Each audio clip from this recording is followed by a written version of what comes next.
Hi, thanks for tuning in again. This time I'm taking a look at the banquet at Matthew's house, which immediately follows the call of Matthew in the gospel, in the synoptic gospel accounts. And Jesus goes to Matthew's house and is dining with tax collectors and sinners. So, interestingly, when it talks about sinners in this context, the original term was more of a literal translation would be irreligious Jews.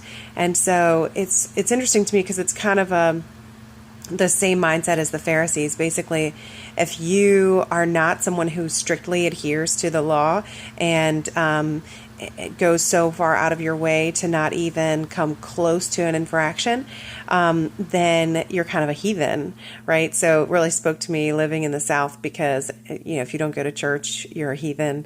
And so not to say that church is not of importance to Christians and fellowship is not important, but it is an interesting, that whole judgmental mindset, as opposed to what Jesus says, that he didn't come to call the righteous to repentance, but the sinners. So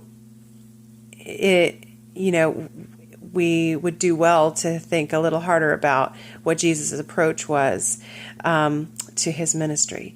So anyway, this there's some more information in here that also further validates Matthew's authorship of this gospel. I talked about that in the last post just a little bit, that some of the books of the Bible don't it's not totally clear who the author was, and Matthew, that's true of Matthew also, but there are a number of things that lead scholars to believe that Matthew is in fact the author of this book. So you can take a look at that, and this one's a little bit shorter, so I hope you have a couple minutes to look into it and get something out of it. Thanks.